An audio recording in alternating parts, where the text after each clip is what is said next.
Wonderful. So thank you to all of you for coming today. Today's session is all about how to craft a LinkedIn profile that has prospects come to you pre-sold and ready to buy.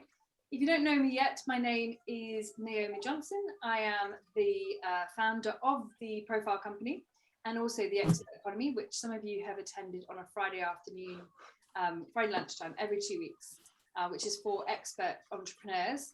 The Profile Company is a company I started 6 years ago, and I have been writing LinkedIn profiles for people ever since. So you could say I've been here a very long time. In fact, I was the first person to offer LinkedIn profile reviews, the first person to write a book about it, and the first person to actually start a company solely focused on writing people's LinkedIn profiles.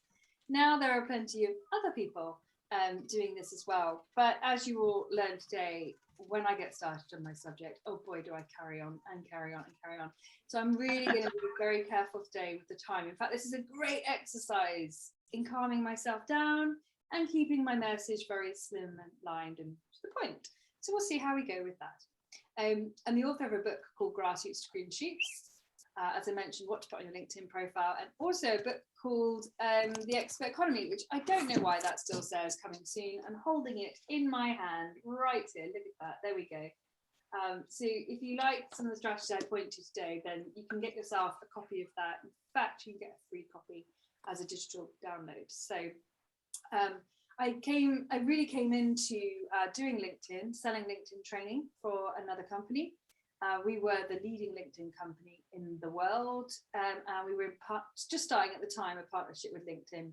And I ran the Rock Your Profile stand at LinkedIn's global conference twice, giving profile reviews to some of the head ponchos of some very, very big companies. Did I say ponchos? I meant honchos. I don't know what that saying is. I shouldn't use sayings I don't know. I hear them in my head, but getting them out of my mouth, that's another thing. So this is who I am. Today, what we're going to do is we are going to talk about lots of lovely things. Okay, that's not coming out. There we go. I'm going to give you about 45 minutes of content. The session is recorded. At the end, we're going to have asking questions, and you are going to have in the 15 minutes before the end. And if you want to go over, we can. But my commitment to you today is to be 1 hour. So if you want to hang around afterwards, that's fine. And you have the opportunity to show me your LinkedIn profile if you have any particular questions on how to apply what was said or taught. And then I'll also tell you how you can have an opportunity to apply for a LinkedIn profile review with me as well. If you want me to give you personalized feedback, which, you know, the showing it to the group is only going to be a short, quick thing anyway. So I'll tell you about that too. Today's topic, as I said, is very much around how to craft your LinkedIn profile so prospects come to you pre-sold and ready to buy. I'm going to cover 3 main areas, 3 vital strategies that you need to know on LinkedIn, fundamentals your profile needs to cover, and business components your business needs to have in place to work. So what do I actually mean by pre-sold and ready to buy? What I mean by this is they come trusting you, liking you, knowing exactly what you do, and they want to buy your package. The conversation is really just a chemistry check to see if they like you and you understand each other. And it's as much for them as it is for you that, you know, you're going to be working together. You want to know you're going to get along. So pre-sold means, yeah, I like this person. I have investment. I have money to invest. I want to invest. And I'm just looking to see if actually I've diagnosed my problem correctly and you're the right person. And so it makes the sales conversations really quick and easy. And it also really reduces the amount of follow-up you need to do, because that person is either going to make the decision or they're not. The situation is probably in the position where they want to buy, or they've got a very clear reason for having to put it off, because, you know, it just is. But you don't have to do all that following up, because you've asked all the right questions. You've done that whole relationship building. You know exactly what the situation is. And when someone gives you a pricing objection or whatever it is, you don't have to keep phoning up. You know how they say you just got to follow up. You wouldn't feel authentic doing so, because you know their situation that well in that conversation. So that's what we really mean by that. How important is LinkedIn? I'm just checking. You can just see my screen, my slides, right? You can't see the Zoom items over the top of it. Cool.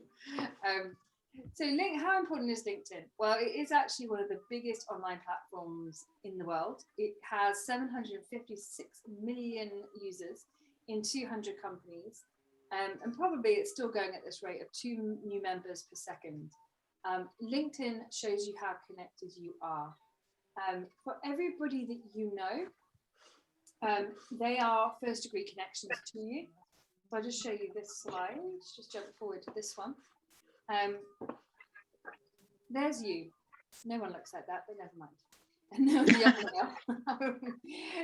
your wealth is in your network. And that means your first degree connections, everybody you know, and that's a first degree connection, and everybody they know is what's classed as a second degree connection. When you post a piece of content, it's going to get shown to your first degree connections. And then if the algorithm likes it, it's going to start showing it to your second degree connections, people that you're not connected to. We often see people we're not connected to in the also who also view, whose profile that people also viewed, suggested connections. All of those people, we have the chance to actually get their attention and build a relationship with them. So this is how wide and far LinkedIn can really go. You can pretty much find anybody you want on LinkedIn because they're on it. Even if they're not using it daily or coming into it regularly, you can find the contact information and find your way to that person. And you can start a relationship. And you can also ask for recommendations to that person as well. So when it comes to being part of your marketing mix for your company, it is the most vital one that you have. Facebook is more social. I compare it to being at Center Parks. You can definitely start conversations there. You can definitely meet people. You can build a great relationship. You can talk about their dog. You can talk about their son's baseball. Whatever it is, you can talk about that. But have you actually got permission to talk to them about their business? Can you actually follow up with them and say, oh, hello, how are you getting on with that proposal on Facebook? Probably not, because it's a social space. You don't know what frame of mind somebody is in when they come to that profile, when they come to the platform. Whereas LinkedIn, it's a given. It pretty much, if you've logged into LinkedIn, you're in a business frame of mind and you're there to have a business conversation. And there's an etiquette about it, just the same as when you come to a physical networking event. There's a behavior, there's how you show up, and what you're there to talk about. And if I pulled out pictures of my cat and went on and on about how I love my cat, you'd be like, this is not what I came here for. But if I did that to you down the pub, you might feel like, well, you'd probably just be polite, to be fair. I do love my cat. So that's the real difference between the two platforms. So getting into the topics today, which, I want this to, if you want to ask questions in the chat, please do so. If you want to put your LinkedIn profile URL in there and have me look at it, please do so. And I will try and stop and answer those questions. And I'll probably try and break each of the 3 points that we have. But mostly the questions are going to be at the end in the interaction, which would be wonderful to have, obviously, with you. And honestly, I have real timekeeping issues when it comes to this subject. So I'm really practicing today. So what are the 3 vital strategies that you need on LinkedIn? They are classified as proactive, active, and passive. If you've all got your fingers on the trigger for the chat box, tell me, I am recording this, aren't I? Yes, that's right. Just checking. Tell me, who thinks that they know what passive, proactive might be? What do you think a proactive strategy on LinkedIn might be? Open the chat. Find the chat. Cool.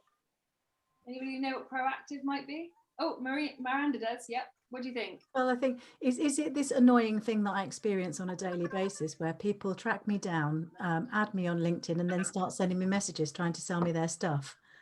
Yeah. I hate it. If it's not that, it's people using it as a dating app, and it's awful. Yeah.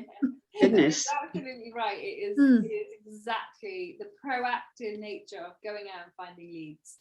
And I knew exactly where you're going with that, because oh my god, it's annoying. There are non-annoying proactive strategies for sure.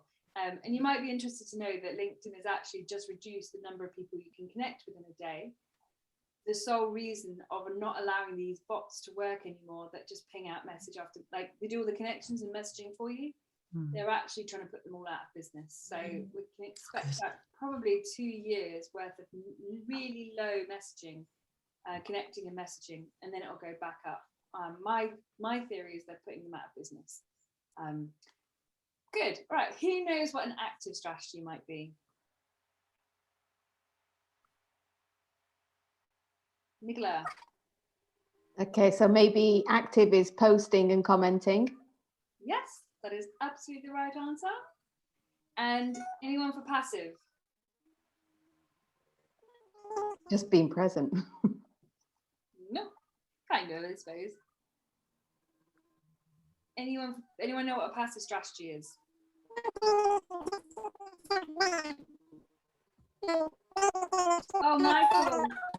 Michael, you sound like a chipmunk. There's something wrong with your microphone.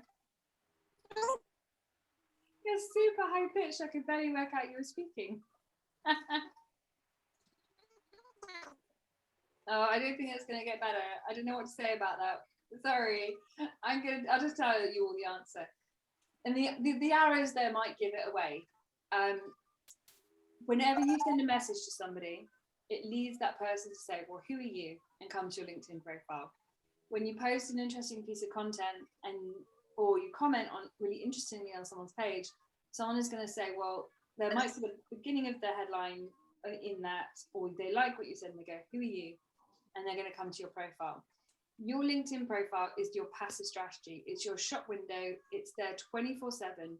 Whether you decide not to log in again for another year, take a week off of your business, whatever it is, your LinkedIn profile is there and it's working all throughout the world. You can be found for keywords. You can be found through your network and your network's network. So it really is a case of your best face forward. And Payman, I'm so glad you changed the name because I was going to call you 3X Digital earlier. I'm so sorry. Apologies. I just realized I saw it now. Sorry about that. Yeah, that's good. Now you're here. That's good. Cool. So yeah, there you go. That's the summary. So proactive is searching for prospects and asking to connect. It is asking for introductions to people when you target the person you want and ask somebody, hey, I see that you know this person. Could you give me an introduction because I think I have a great product for them. And it's also sending them emails, which is, that paid service on LinkedIn that probably none of us need or use, because there's always ways of getting around that. Active is commenting in groups, commenting on statuses. It is publishing content and also writing on status updates.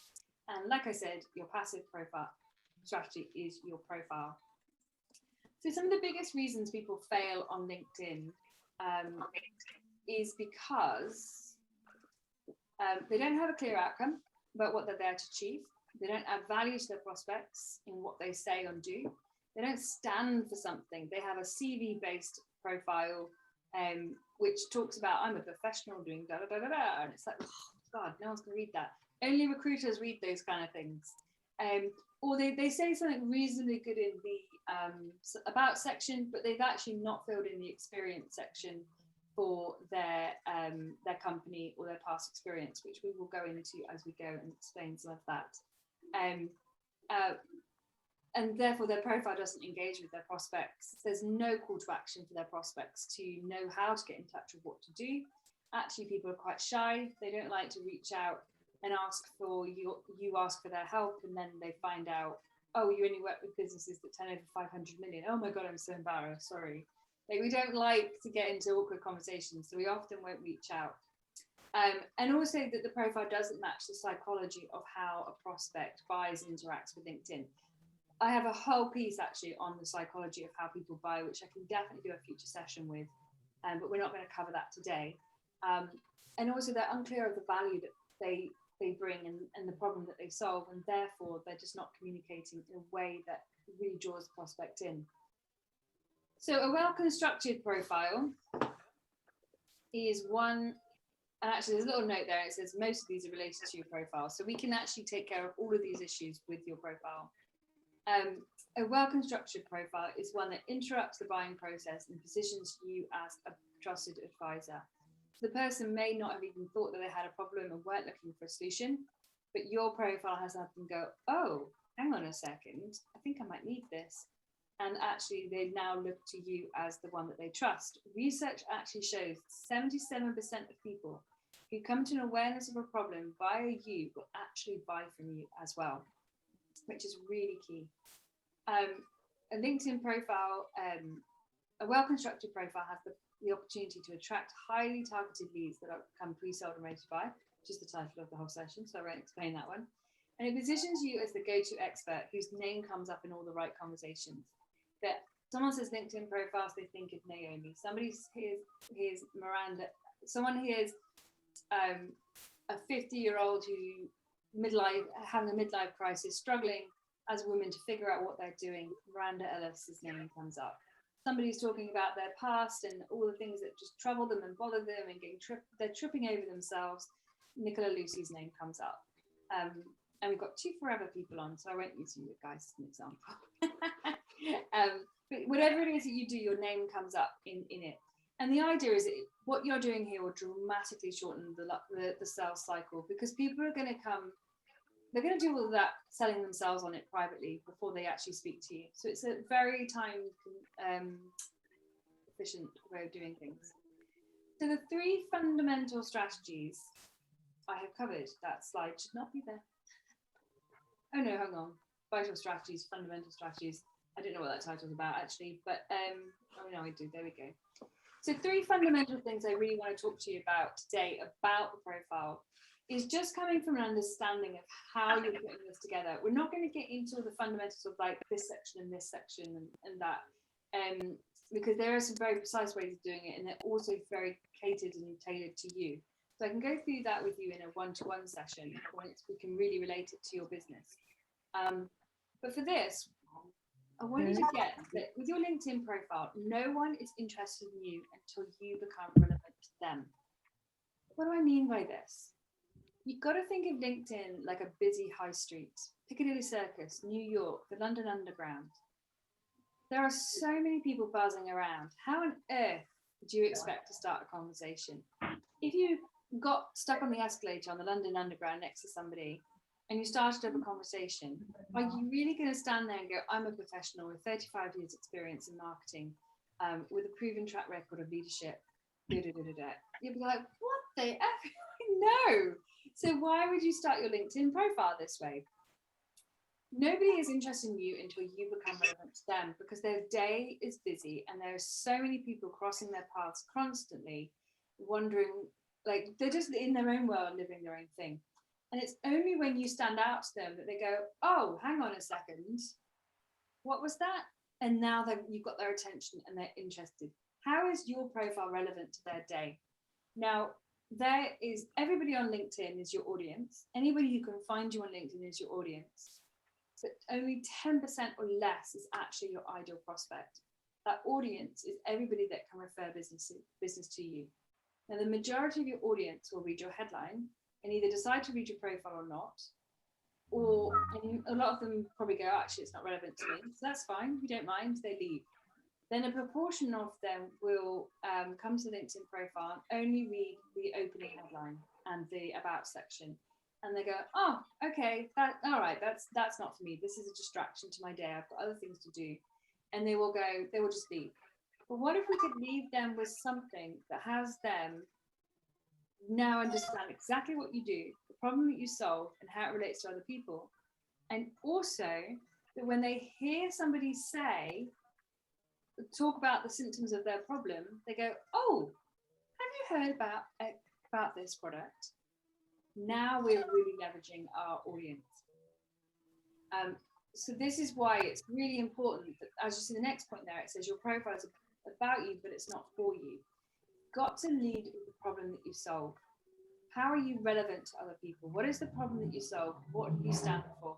What information can we leave the person with? Where they're like, oh my goodness, I had no idea about that. No idea. It's not relevant to me. Off they go, but they can tell other people. Or for those people who go that it is relevant for, they go, oh my goodness, that's me. I had no idea. Oh gosh, I wonder if I have a problem. And they've come into this awareness and they can now start that journey with you. And that really is thinking about the psychology of how people buy.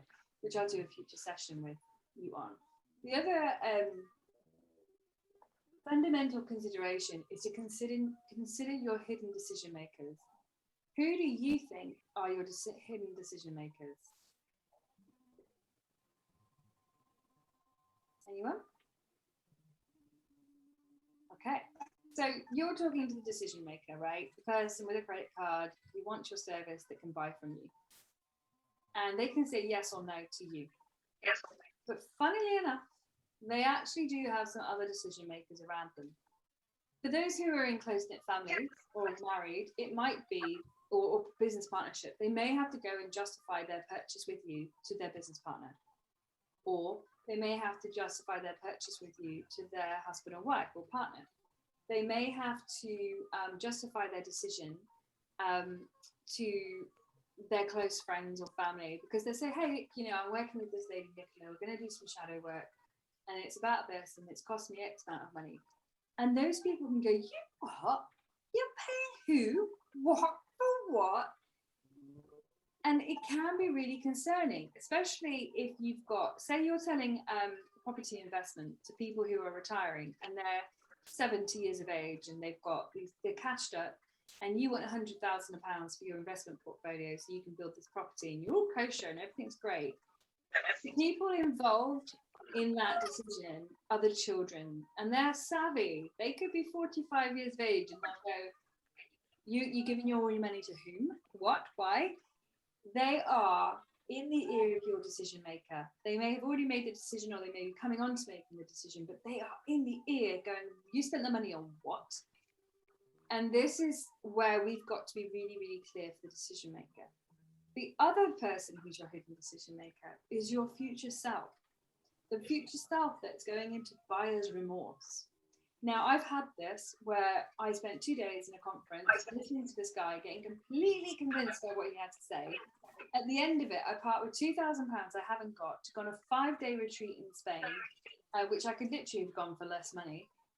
And I'm like, wow, I've got to do this. I've got to find the money. He's done that whole everything. He's lined the whole thing up for the entire weekend, and I'm in. And now I go home and I sleep on it, and I'm still excited, and I sleep on it again, and I'm still excited. And I'm like, oh, who was this person anyway? And I'll go, well, do you know what? I'll go Google him. And obviously I go for LinkedIn profile, and a lot of people would. And you know what it said? Nothing. And other than entertainment company, entertaining the ladies. I was like, you what? Actually, he'd had a company similar to the Blue Men with their drumming and their dancing, all dressed as Blue Men. No, Chippendales. I mean to say Chippendales. He'd had a company similar to Chippendales that he and his mates were like 17 of them all dancing around, pretty much strippers, pretty much, but you know, more high profile than that. And he'd sold that company for millions, and that's why he now did what he did. He looked like a god. I don't want to say that really, but you know, he looks like completely just as you'd expect. But what was interesting is I then started going, oh my gosh, what have I done? Who is this person? Oh my goodness. Luckily, I had his mobile number. Luckily, it was only a few days until the event happened, and I phoned him up and we had a conversation, and I sold him a LinkedIn profile, and I actually did it up for him.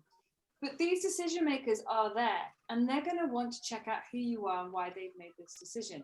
Why have they chosen Glenda as their lead for the Forever Living over Michael?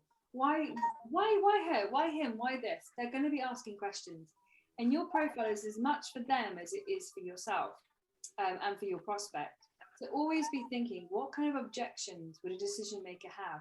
What would they be thinking? What reassurances would they need? You may meet your client anywhere, like on a networking event, meet them face to face, build the rapport, and your profile doesn't even really come into that decision-making process. But it does for all those that are behind the scenes. So fundamental principles, no one's interested in you until you become relevant to them. So let's make sure your profile is about the problem that you solve and your credibility and how it relates to how you're going to deliver somebody a solution. Profile is about you, but it's not for you. So we're not going to be egotistical, showing off all your accomplishments. We're going to keep any accomplishments that we put on here. We're going to make sure they relate back to the problem that you solve and why that person should be working for you. And we're also going to write it for that hidden decision maker. So when it comes to the vital business components that we need to have in place, I'm going to run through these quite quickly, but they are all absolutely relevant. Obviously, otherwise I wouldn't. No, I don't know why I said that. The key thing about having your business actually set up to make your LinkedIn profile work for you, which many people don't. They don't actually have their businesses set up in a time efficient way. They don't have a clear sales process set up, and they're not massively oversure about who they are and the value that they're bringing. And the reason why they will fail on LinkedIn is because they really just don't know what their outcome is. And the key thing with knowing your outcome is that it is actually to get a sales appointment. Now, that might sound like what Miranda was saying earlier on about those messages coming through and they're just pelting you with messages and driving their own agenda. We're not talking about that when we talk about getting sales appointments. We are talking about getting sales appointments, but we're doing it in a trusted advisor way, where we actually want to come and service that person. We want to help them to understand their problem and diagnose the problem, signpost them to the right places. And if they actually do have the problem that we solve, that they have the right information that they can actually make a decision as to buy from us. So before all that to happen, we need to have a conversation. We cannot sell our product without having a sales appointment. So our outcome is to get clients, as we know, but our outcome for LinkedIn is actually to get sales appointments with people who know who we are, know that they have a problem, and are ready to trust us and invest in the solution. So with that, we have to be really, really clear on the problem that we solve. And again, a lot of people in their businesses aren't clear on the problem that they solve. And I touched on this slightly already. You want to stand for something. So this isn't about, as Miranda and I were talking about earlier on, it's not about, oh, I can do phobia, I can solve your phobia issues, I can solve your procrastination, I can solve, actually that probably isn't a good example, but it's kind of like, if you're trying to get a car from A to B, what we care about with a car, the whole purpose of a car is to take us from where we are now to where we need to get to. I don't want to have to be trying to buy a new, when there's something wrong with it, I don't want to have to be trying to diagnose what the problem is myself and going, I need a new fuel tank, I need a new speedometer, I need a new tyre. Those are to buy the function. And when we're selling our services, we don't want to be selling the function. We want to sell the dream of going from A to B in a comfortable, stylish car. And that is actually what our product is.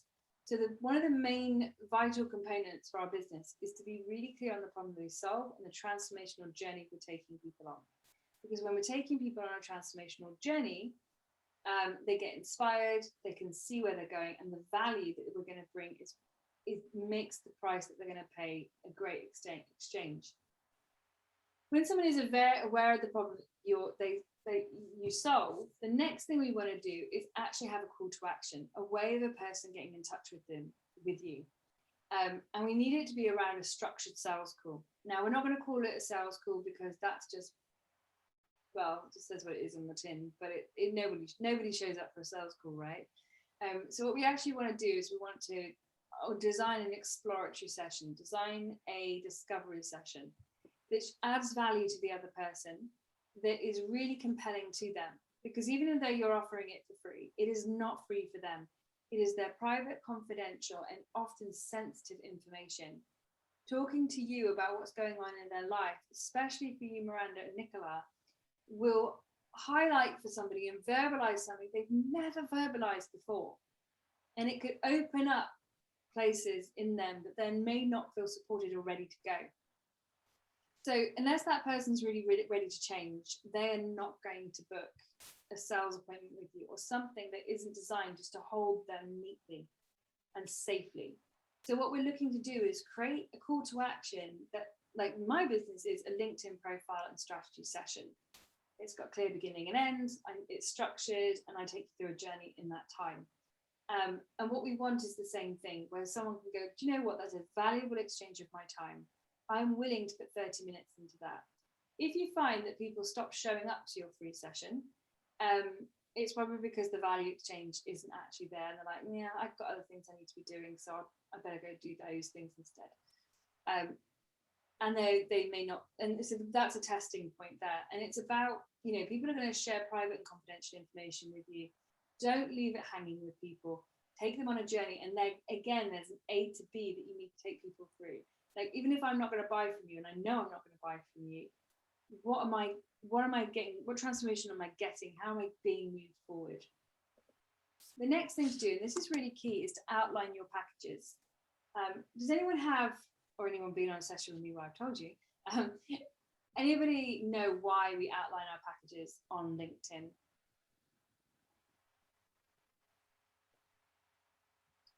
Anyone got an idea? Nicola? Maybe for clarity and transparency. Anything else? Good answer. It's actually really, really key. Firstly, you've got the retail space to do it. You've got the shop window to do it. Your company has an entry on the profile. When somebody has come to a realization that they have a problem through the About section, and they recognize you as their trusted advisor, that they want to work with you, and that you put a call to action, people need to see what's on the other side. What if I speak to you in this conversation, what are you going to pitch me as a solution? They want to know, can I see myself working with you? Or am I going to go, oh, great, no, thank you, bye, and leave? Because again, that's the exchange of the money, that they're not going to, the time issue, because they're not going to come and exchange half an hour of their time to get your insights if they don't think that they're going to want anything you're selling on the other side. So part of it is getting the person on the phone. But there's a really, really incredible thing that happens when people know what your packages are. And I'm not talking about writing them as the function, and I offer you 3 sessions of this and 2 sessions of that, and then we do this. What I'm saying is that we outline the packages and we do it in a way that educates further. So most people who go through this unattended can waste 10 years of their life sorting it out independently. But actually, if they get help on a regular basis, they'll move further, faster, quicker. So you're educating, and then inside of that, you're saying meeting regularly, and you're actually, the features of the product are kind of being included in the educational piece. So then I'm going, oh, okay, right, that sounds really exciting. I can see myself doing that. And the very first power entry, the first package you put on there is actually always your biggest one. The one that costs the most, the one that's the most is the most comprehensive. Because what's going to happen is that person's going to read it and they're going to go, oh, wow, I love that. That just sounds like the perfect solution to what I need. Oh, but you know what, I don't know you. And then I'm going to take a step back. And the next package is what's known as a product for prospects, where they read it and they go, oh, now that seems easier. Now that I could do as a first step. That sounds good. And then they take that step back again. Oh, but you know what, I still don't know you. And then we have that call to action, and they take that step in again and they go, ah, now that I can do, that I'm happy with.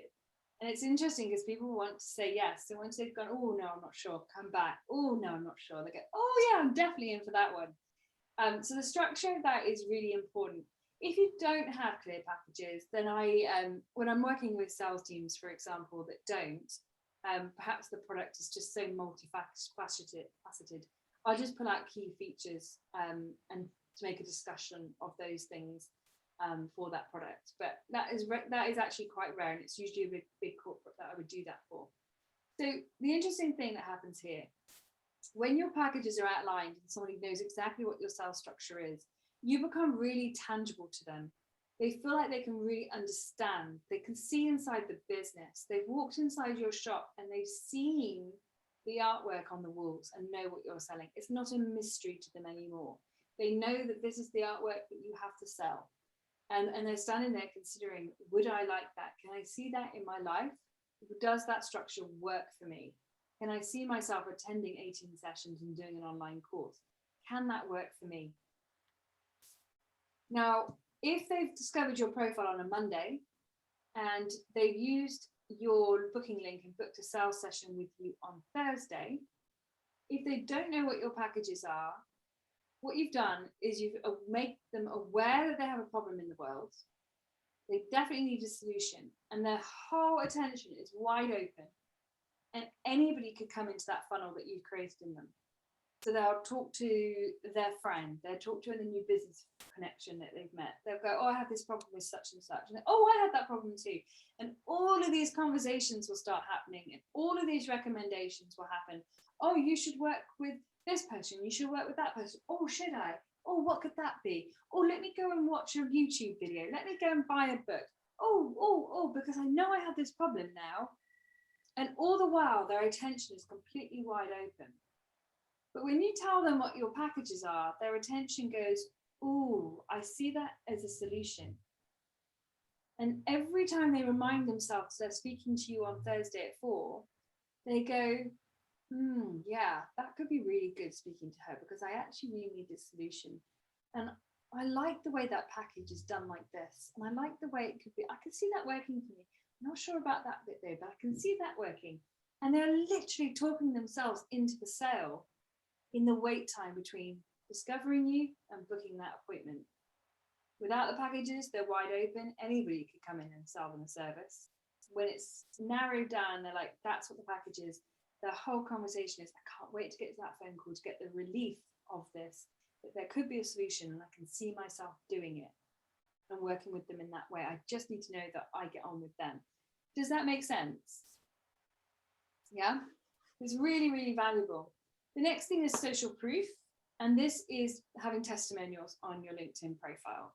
Now, it's ideal not to have just like, oh, I really like this person, they're really, really nice, but more some of the key features. She really understood me, she took time to listen.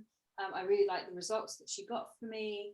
And ideally, before meeting, let's say Renee, before meeting Renee, I was in this situation, this was what's going on in my life, these are all the difficulties, but since working together, I've achieved this outcome, and this outcome. I'd recommend it to everybody.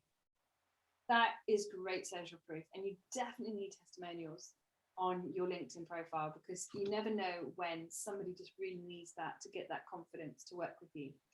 And the other thing is really establishing credibility as well. This is not just in adding your education. It is also about adding your previous experience and job roles as well. So if you do have a really sharp change in your career, you know, I'll pick on you again, Miranda, going from museum consulting to coaching could look like a complete change. But when I spoke to Miranda this morning and I said to her, could you actually write a book today on this subject? She said, absolutely. And it isn't because she just recently qualified and all the knowledge is fresh and she can regurgitate someone else's stuff. It's actually because she has a lifetime of coming to these realizations, and coaching is just the tool. So when we're going back through that experience, and again, it is that hidden decision maker that will be the one who actually reads that information, the entries in your past experience. Other people, they'll just take you at face value and they won't read all of it. But it's those people right on that buying tipping point that will go, I need more information. And they'll read that past experience. And so people need to contextualize you. They need to know where you've come from. So here we're going to tell a story. We've got to keep people's interest. So we don't want to be CV-like. I think a few of mine are actually still CV-like, but it's about telling the story that and then this happened, and I came to a realization that this happened, and then this changed, and really using those shop windows, the entries in the past experience have given you to tell a story and draw people in. What you can do is also add an extra entry for your company if your company has changed direction slightly, where you've got one entry which has got all the packages and products that you do with a date, and it's open to present. And then you can also talk about the background of the company in another entry with a close date. So if you've already been here for 10 years already, you've done all these things, you've slightly pivoted, why not put an entry in, tell us how the company was, how you came to the decision to change it, and then close that and then go to the next one. So each of these entries give you the opportunity to talk about your philosophy and draw people in that much closer. The other thing with credibility is really sharing your story and knowing your value. Like, what is the reason that you came to this? You could have got into what you do because you've gone through your own journey, soul journey, whatever it is. And it doesn't matter how harrowing it is. We don't talk about negative things. We don't want triggers for people on the profile, but you know, when you do say, like, I went through this experience and I came out the other side, that's credibility, because you've experienced it, you know it. And even if we're not even talking about harrowing personal stuff, you might talk about the businesses that you've transformed. I know Michael, when we did his, we talked about his background. We talked about how he was a wholesaler in London for many years, and all the things that he did, because then you actually see that you've got a wise person here with years and years of experience who can really help you and help you with some of the nuances of relationship building and getting out there. So credibility is a really important part. And that comes into the about section, as well as all of the entries in the experience as well. So just to give you a quick overview, and I can't believe I've done this on time. Your profile really must set context. What is the problem that we're here to solve? Make sure that your background banner has an immediate eye-catching, oh, okay, we're in this. So if, for example, a person who styles and refurbishes restaurants, who I got to speak to once, having a background, a really stylish restaurant that people would desire themselves having as the background image, instantly sets the scene. And if you've got a product or anything, like the one I've just published a post on today about Kate Bell, we tried to get her product just for a baby bump, expanding a coat. We tried to get that really shown in the picture with her her logo as well. And then we want a really clear photo, exactly as you would be when you show up at a networking event, or better, your best self. Your name clearly spelled and written, because when I look across the room and I see you at a networking event, I go, oh, there's a friendly person. That is your photo. When I come over and say, hi, I'm Naomi, what's your name? You say, my name is Payman. And I go, oh, great to meet you. And what do you do? And that's your one-liner, that's your headline. And then before we get interrupted to start the meeting or have a cup of coffee, or a third or fourth person joins our little conversation, we have a few minutes to talk, and that is your about section. So we want to share things that really draw people in, like, in my experience, I've seen firsthand, I believe, because it really brings people into the problem that you solve. So the first open paragraph on the about section, set the context as well. Make it really clear what you're here for and what you're about. Outline the problem that you solve, and what is it you do in relation to this problem, and how do you do it? Establish credibility. In 25 years of coaching, I've seen firsthand the number of people who do X, Y, Z, or it could be anything of the establishing credibility. And it can also be tied into that summary of, actually, this is what my company does. Sum it up for people, tell people exactly what you do. And then you've still got space on the about section to say more, to draw people in with your philosophy, your experience, what you've seen, but always make sure it's relating it back to how you will work with somebody, what's in it for them, why is that relevant, and why is that appealing. And also then we're just going to add that compelling call to action that you pitch on the about section and also on the experience section, and drawing people in for how they can take the next step with you. Sometimes it's really important in their business to consider how people mostly want to get in touch. If sending you a message to connect is, like, for example, if someone's looking for an electrician, they're not going to send you a message to connect and wait 3 days for you to reply. That's just ridiculous. So try and think about the context of the situation you're in, and what is the logical time frame for which someone wants to speak to you. And again, if it is, say, just marketing services, they might go, here's a person, I'll connect with them, here's a person, I'll connect with them, and try and have appointments with multiple people. And that's why that compelling call to action is so important, because it just gives a really tight reason of why to speak to you. Okay, cool. So amazingly, I've done it on time, or maybe 3 minutes behind, actually, for when I press record. So what we didn't cover today is actually looking at the profile and seeing it in action.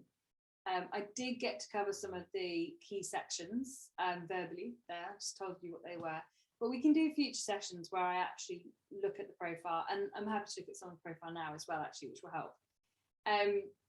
Then let me just run this quick poll on you as well. I'd really be interested to hear how you feel about your LinkedIn profile. So how do you feel about your LinkedIn profile? So my profile is out of date and needs work. I don't know where to start, and my profile is a good reflection of what I do.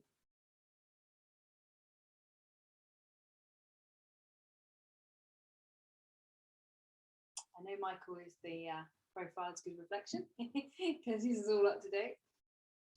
So we have got 50-50. Excellent. Great. That's 4 out of 8. I think we've got some people multitasking, and I am one of the 8, I think. So I'll just, okay, we've got 3 in 60. Okay, great. And then with that, I just asked the question, it's a good reflection of what I do, but then how much do we think it actually is speaking to the prospect and really working with some of that psychology of how they're actually going to get interested? So that would be the next question to really be asking there. What I'm going to do now is I am going to shut that down. I'm going to take any questions that you have. And then if you want me to look at your LinkedIn profile, please put your link in the chat box. I know, Nicola, you have done. I'm going to be able to do 1 or 2. And then I'm going to tell you now, actually, how you can ask for a LinkedIn profile with me. I'm just going to put it in the chat box. If you want to click this link, and then what it'll do is it'll take you to a page on my website, and you will be able to book a time in there. It tells you more about it, and you can book a time in there. The predictive text is taking a while. It'll come in a minute. Yeah, it'll be in the chat box in a minute. So if you want to unmute and ask any questions, please feel free to do so. So yes, I have a question, if I may. Yeah. So what I always get confused about is, okay, so I have my profile and everything, but I've never used LinkedIn to look for clients. Mm. And I normally, I'm going to start using it again to reach out to people for speaking gigs. Mm-hmm. So kind of, how does that kind of work on your profile when you're explaining your services and everything? And then you want to also apply for partnerships or collaborations and things like that. Kind of, is there any? Yeah, so it feels like there's a bit of conflict. No, I don't think so, because you're still selling yourself. It's for a partnership or collaborations as you doing the shadow work, right? So the first thing anyone wanting to get into business with you would be looking for is, who is she? Is she professional? Is this put together? And then how is what you're offering actually relevant to us in our organization?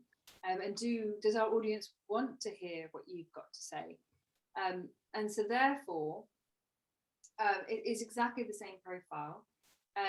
When it comes to actually reaching out to people, I think with what you're doing, it's too sensitive. You can't be really proactive apart from asking people to connect and asking if they want to come to some light-hearted event where you can introduce them. But you really can't do much the reaching out, because it's a bit awkward, and it's like, you have terrible teenage sons, let me help you sort them out. Like, and also people aren't going to, because you're judging them with that example, but also some titles of events you're doing, they won't say on LinkedIn they're coming, because if it says how to deal with your unruly teenagers and you click, oh yeah, I'll attend that, you just told the world that your teenagers are out of control. Do you know what I mean? So we have to have some sensitivity with that and come up with some things that people can be drawn to us. And again, around that content that you're sharing, that's the draw. And your profile will do most of the work for you. So with that, what we're looking at adding to your LinkedIn profile is speaker, basically. So you can have your outline, your packages on your experience. Sorry, one of Renee, who just left, is now messaging me, picking away. So because you've taken up all of the space with the client packages one, you can do another entry as a speaker. Okay, so it's and then you can outline some of the talks that you do and how you do it. Now, the only caveat I would say to that is, yes, there is a replay, Divya. and I'll email that out to you. The only caveat I would say is do not add it as an additional role to your current company. The reason being is what will happen is the feminine principle for you will go to the top.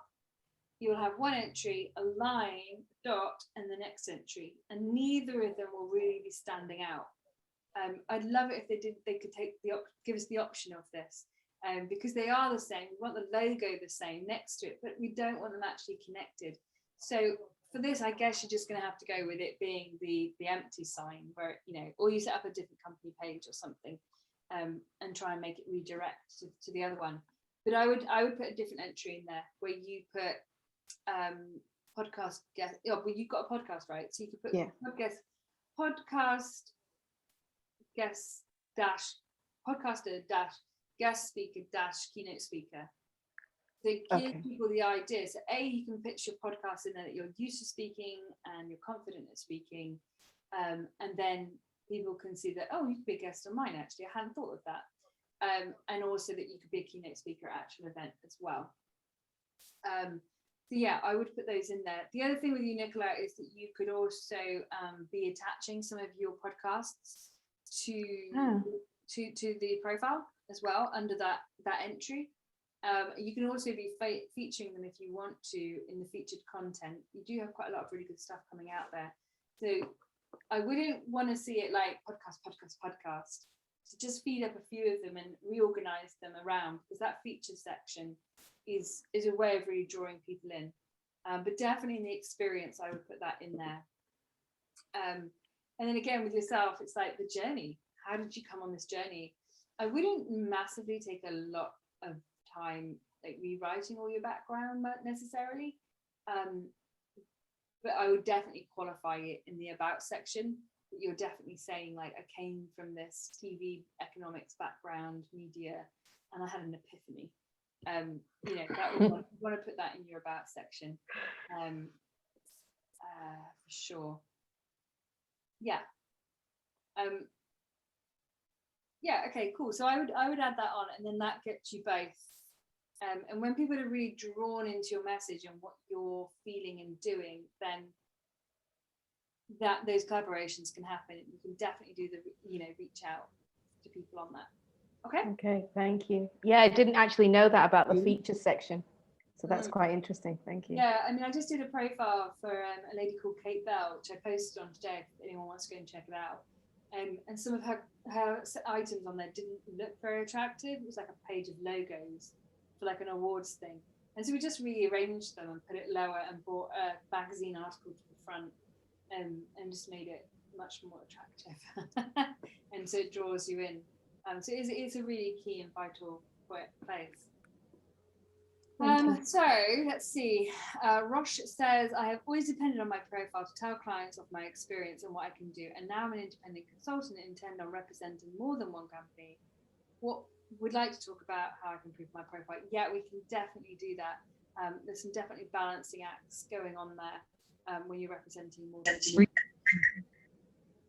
one. So hopefully those of you who are dipping out, do use that link to book a review, and the recording will come out. Anybody else want to show me their profile? Rosh, are you? I do. Glenda does, yeah. And Rosh, we'll do a one-to-one. Divya, you've sent me yours, and Glenda. So let me have a look. So Glenda, you are in the Forever product, aren't you? Sure. So let me have a quick look. Do you mind if I share your profile with everybody so they can see what we're talking about? Yes. Minus the spelling mistake, if there is any. Spelling mistake. Oh, I don't know. Somebody else will have to tell me. Okay, you're actually a great person to choose because I actually really understand your business. So there is one side of it, maybe not. Right, so health and wellness consultant. I help clients in their family healthy. Great. Okay, now, can anyone tell me instantly what my first comment's going to be, looking at her profile? The about section. Mm-hmm. Well, there was so much to add. Yeah, there's one thing that really stands out to me there is how much of it's a chunk of text. With LinkedIn, reading anything online, reading line, it's really hard on the eye. We lose our place. Mm. And then when we read profiles, we scan read to see if we want to pay attention first. Yeah. So your best thing here is actually, firstly, just go and put some line breaks in. I can see your intentions there, and you've probably got them exactly where they should be. They just got lost. So just open up and bring them back in again. So just put them in sections.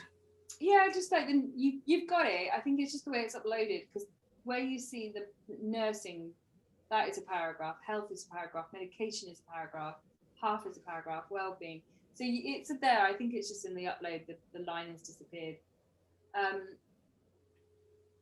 So you can see this is how people do it. They literally skim read looking for anything. So the thing about yourself and what will stand out for you is this 45-year career in nursing, and now you're doing forever. And why? What is the story there? So what I would be looking for is this first paragraph, no more than 4 lines, bringing in this beautiful plant and the benefits of it and why you as a nurse care about it. Because everybody, well, lots of people have come across it now, haven't they? And what we need to get interested is a different perspective. So for you, you know, bringing in like, in my 45 years experience, I've never seen a plant have so many purposes and be so all-encompassing in its I first discovered aloe vera as a result of a life-changing, and tell the story and how it affected you. And now I'm so into it, I decided to go into it full-time as a business. And depending what your focus is either on product or business, you might actually want to reveal some of the like income things you get from it, so people can see, oh God, actually that really makes money, I could do that. But I can always say to you, one of the reasons why I looked at Forever, I came across it by accident. I was at the Ideal Home exhibition and I saw this stand with all the natural products for aloe vera. And the lady says to me, come forward, come forward. I said, I'm not shopping. I finished all my shopping. She said, well, just let me have a chat with you. Have you got any health challenges? I said to her, yes, a few. And one of mine was high blood pressure. It's in the family on both sides, mum and dad. And I had high blood pressure. I was already on medication, but they keep changing these medication like every 6 months. So when I started and I tried the Forever, what I have noticed after 6 weeks, I began to feel dizzy, simply because the aloe vera itself was acting on the blood pressure. It brings it down, and I didn't know. All I know, I was dizzy. So I went to the GP and he said, Mrs. Hope, what are you taking? I said, aloe vera drinking gel. He said, shush, shush. And then he went through the medication. And then he said, let me check your blood pressure. No wonder you're so dizzy, he says. You are far too low. This aloe vera concoction, he goes, it's working. I can take you off half of your medication, and I have not looked back. There we go. It looks after my skin, my hair, and my nails. I'm 71, but I don't have any makeup on. I must be look like a Yeti now, but but that is me without makeup. Brilliant. That is perfect. So the only thing I would change in that story is we probably don't need the at the store and being called over. We can just go straight into the GP and the low blood and really make that stand out. I mean, it's hard. I'm finding it hard because it's all crunched together. I can see the word GP in there. Yes. But I'm thinking immediately began asking me how I managed my health. That probably is how I wrote it. Write it really relationally, like you've just told us. Because we like to read stories more than we like to read business brochures. So and it was a true event. And also, again, at home, I'm from Trinidad and Tobago, and Mum had it in the herbal garden, 2 aloe vera plants, and I used to help her.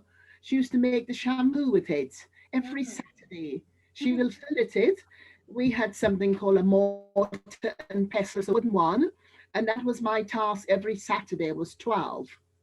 So she cut it up in small little cubes, and I used the mortar and pestle and just finish off the product by making it mushy. She puts it in the bathroom and everybody helps themselves. Everybody washes the hair. But age 12, she used to wash our hair for us. Yeah. And then she will braid it. But what I can remember is that natural shine when she finished washes it. See, The again, hair was that's jet another black thing. and it was curly. Yeah, that's another thing that's personal to you that will help draw a relationship in. So one of your paragraphs could be that as well. Not too much, just gotta get the balance right. But you know, saying you're 71, you don't wear makeup, everything's become a lot more shiny since you started using the product.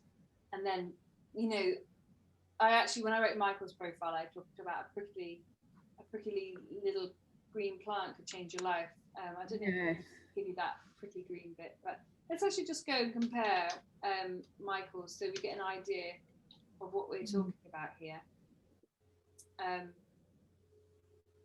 Now I find it's radically different. I'm sure. There we go. There's Michael. Got the green behind. All right. So you see how I said about the banner instantly creates context. Well, I had an aloe vera plant, but I decided to change it. I just wanted a different look, you know.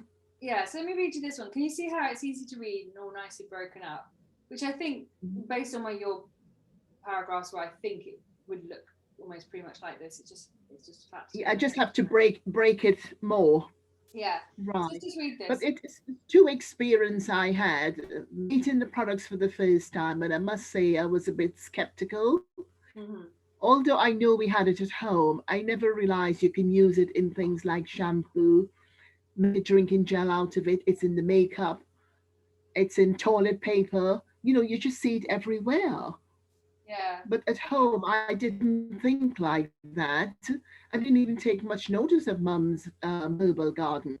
She used to have a lot of herbs in there. She just seems to know them. When she gives you herbal tea, it's no milk in it. And I used to make such a fuss. Oh, she said, you don't need any milk. You'll get some honey or some brown sugar in it. Nothing else. No milk. You're not supposed to put milk in it. That is it. And I'll sit by the table whinging and moaning. And she said, well, Glenda, would you shut up? If you don't stop it, the others won't have it. The little ones won't. You're the eldest. Show an example. And the dog is under the table waiting patiently because he wouldn't get fed unless we finish our evening tea, right? So he just, and so you just take his little paw and hide his face and then look up at us and said, hurry up, because Mum wouldn't feed him unless we finish. Okay, Glenda, just because this is being recorded, I'd love to hear more about it another time, but I'm just aware. Yeah. So sorry. Let me just read you Michael's, because then we can compare like the difference. So, okay. If you had told me 10 years ago that a prickly plant grown halfway around the world in Mexico would change my life, transform my health and finances, I wouldn't have believed you. As a successful wholesale director delivering high-quality produce to retailers such as Harrods, Selfridges, Harvey Nicks, and the Swiss Centre, see how we're building up credibility here. I never considered the devastation a diagnosis of bowel cancer would have on my life, and how much my financial health depended on my physical health. So now we've got some emotive. Oh my God, yeah, my financial health depends on my physical health. When I was diagnosed, my first feeling was shock, and my second was, how am I going to provide for my family and keep my business running? It was at this time I discovered aloe vera and Forever living products. Just like the packet said it would, my digestion and immune system improved, as well as my energy levels. It wasn't until a colleague exclaimed, Michael, you look better now than before your cancer, that I realized the opportunity to share my story with others and become a forever business owner. Now we can get into the point that he's really pushing the business side of it. Joining Forever has given me the opportunity to earn an income with the time and freedom I need to manage my energy and work when I'm at my best. Because remember, he's still ill, right? So, getting better, obviously. There's a connection there. Building my team, I have the opportunity to help support others to start their own business with the freedom to set their own structure and work from where they want to reach their goals. What is incredible for me is the world-class training the company and local teams provide, and how valuable this is for anyone wanting to advance in life. Something I believe only a person of my years can truly comprehend. so now we're getting that credibility there's years in. With my team, I openly share my experiences as a respected wholesale distributor in London, sharing insights on how to spot opportunities and build trusting relationships that open doors. Wow, we have got a wide, experienced person here who really knows what they're doing. I mean, that was professionally done. I think I might have done it, yeah.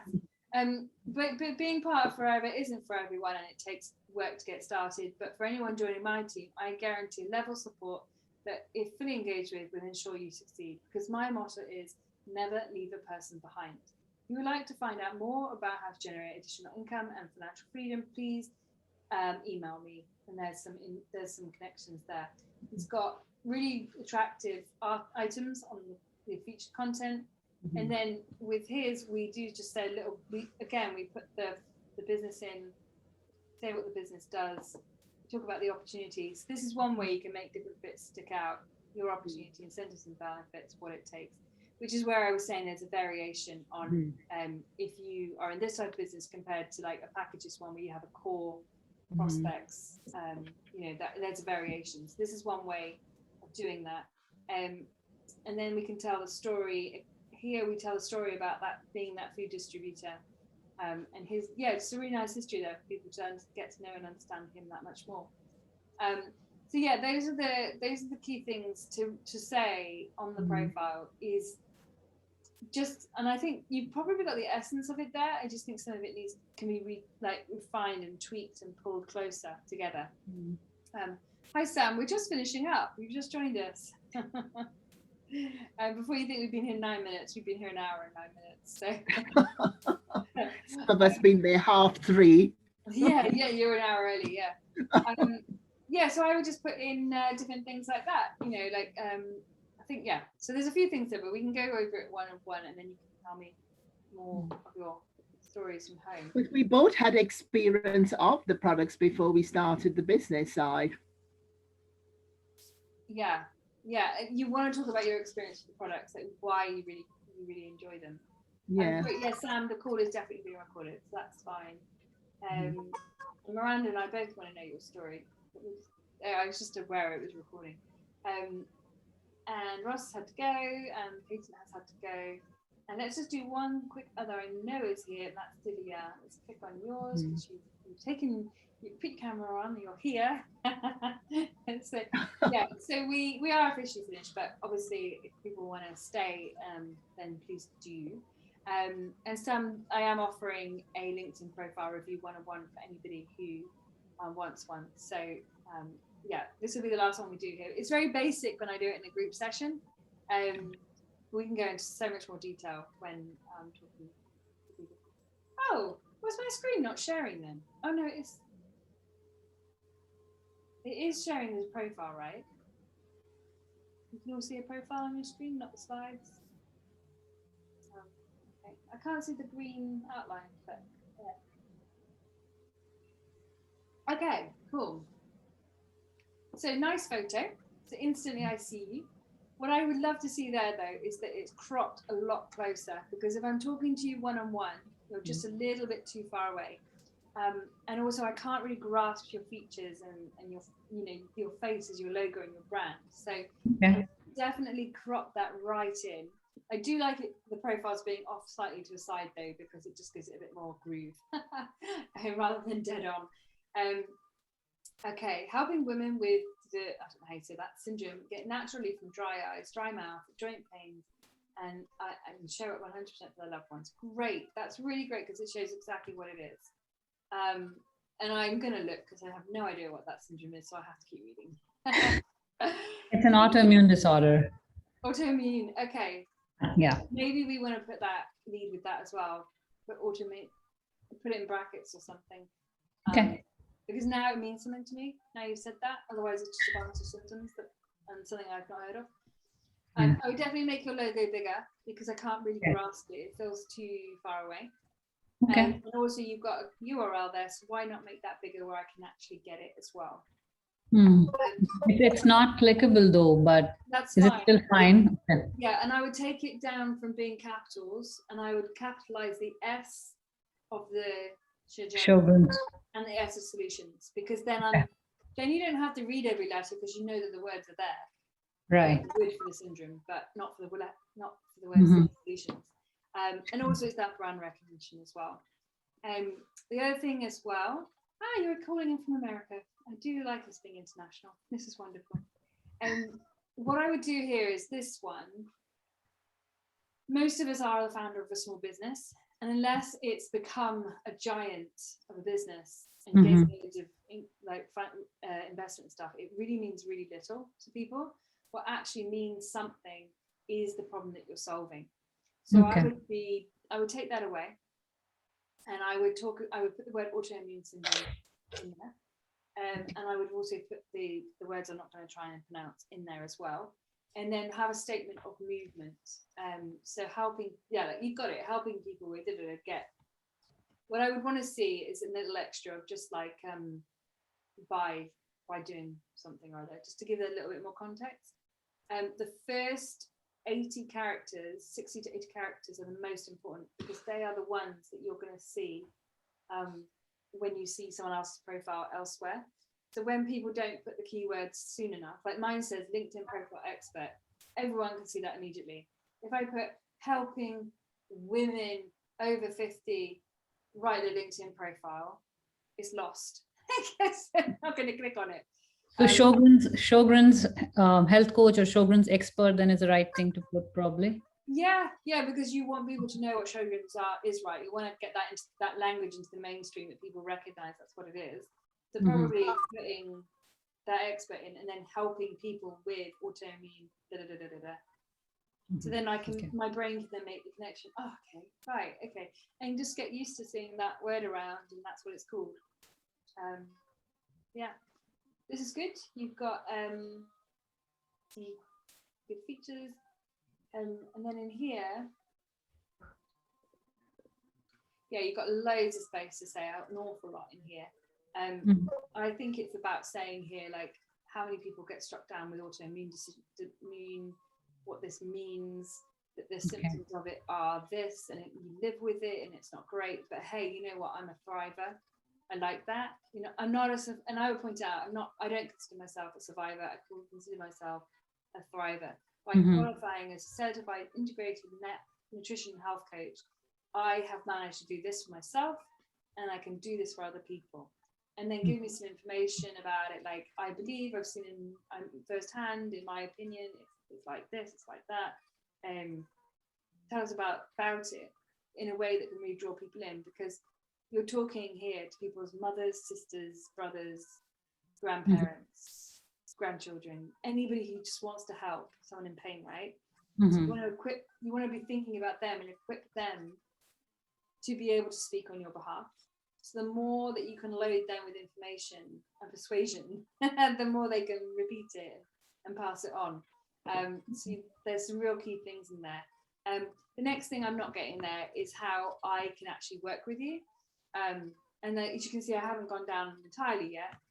Actually, I don't have to go down. It's right there. There's nothing there. So what I want to know is, okay, you help me to do this, but how? How do you help me? What are we talking about here? So in the about section, I want you to tell me how, and then I want you to tell me the first step I can take. If you're interested in finding out more about this, if you're interested in doing a diagnostic of some sort, which I hope you were here for when I was talking about that earlier, exploratory section, where we diagnose an extent of the problem within what you're allowed to do legally, obviously, in its health. Then you make it a call to action, so that person can book themselves in for an appointment, connect with you, probably follow you, might be really interesting for you. I share content, motivational content for those who suffer with autoimmune, because we all need a reminder from now and then of healthy practices and also healthy thoughts as well. So that could be a way of having people go, you know what, I'll follow, because this isn't, I don't have it, but so-and-so has it, and she might give me an insight that inspires me, or lifts me up one day when I'm feeling down, or gives me a little nugget I can pass on. And all of that is applicable to the person, if they themselves have it. So that can be really interesting, is getting people to follow you, but it's about getting that first call in. The next one here, you probably don't need the self-employed founder of, because you've got this one here, this entry. And actually there you've got certified integrated nutritional health coach. Mhm. Capitalize the N, capitalize the C, and then you've got the name again, the solution, that's the company. And then what we want to do here is we want to do, this is who I am, because now we're actually qualifying. This is what the company does. You're in the right place, and I help people buy, and then outline those packages and tell me how I can get involved. The big whole solution, the tester session, and the conversation. And I don't think you just became into the working world. So what's your background? How did you get into this? What was your career before? Let's see those entries written in there. You might think that they're not relevant to the conversation that you're actually looking to have, but actually they are. Your biology is really important. Actually, just I often find it difficult to ask questions if we haven't got much time, but just tell me quickly, what were you doing before you became a certified health coach? Oh, I was a homemaker. Okay. Yeah. Do you have this condition yourself? I have been in this condition myself. That's true. Okay. And did it really affect you being a homemaker? Did it affect me? Being Yes. a homemaker, Yes. really made it harder to do. Mhm, What I would mhm. do then is give yourself an extra shop window, put it on their homemaker, and tell us about your journey. Tell us how many kids you've got. Set some context so I can feel like I really know you and how difficult that was. And then also the fact that you're coming into business now, that's exciting. People will really support that. And I'm excited to, my kids are a certain age and I'm excited to bring this message out. I've qualified and do you see what I mean? Yeah. And then just touch on it in the about section as well. Or actually, because you're just taking up that space down below, you might not need it. And then I'm just being a little bit picky, put a capital H, capital C on certified health. I will. I got that. Yeah. But yeah, I mean, you've only got one other entry to put in. It just gives it a little bit more. I think when you don't have that, it leaves this void, and it just doesn't ground a person. It leaves them kind of like, well, what were you doing before? Who are you anyway? And the last thing you want to do is create a who are you anyway. You just put it in context. And yeah, I mean, I've always felt that being a homemaker in LinkedIn, I don't know how good that will be, but I think listening from you, I think it'll be fine. It's how you stage it. Yeah. And actually say, I've got a degree in biology and straight up. I'm going to insinuate some stuff here, but I got married and had kids straight away. It's been a fantastic time. And you might say, culture in might have just said that's what we do, because sometimes actually we have children young, this is what we do. And now I'm excited to come forward. But the reason why we're putting it in is, yes, context, but it's also your story. What was day-to-day life like for you with this condition? How did it impact? Because if I were to have it or know someone who's have it, there's rapport that I can be building with you there. I'm like, oh God, yeah, that's exactly how it is. She gets me, she understands. And now she's bringing in her health degree and she's doing something about this problem because she's passionate about it. She's lived it, she knows it. And you don't have had to have suffered and had a job at the same time to know what suffering with it is like, right?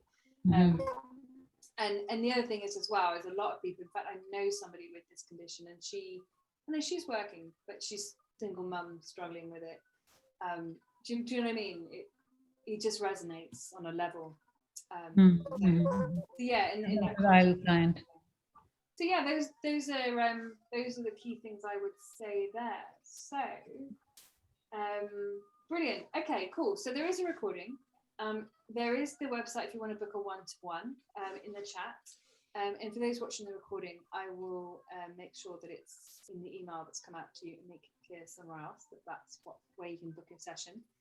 So it's been absolutely delightful being with you today, and I kept my timings, which is wonderful. I mean, I could just talk about this subject. Timing. And I'm going to do another one in a couple of weeks' time with a different angle as well. So do tell people about it. It's great to come and get a top up, a bit of motivation of different ways of doing things, and reigniting LinkedIn again. So yeah, brilliant. Okay, cool. On that note, have a beautiful Wednesday night. And speak to you all soon, hopefully in a one-to-one. Sure. Thank you so much. Yeah. Well, Bye. say goodbye.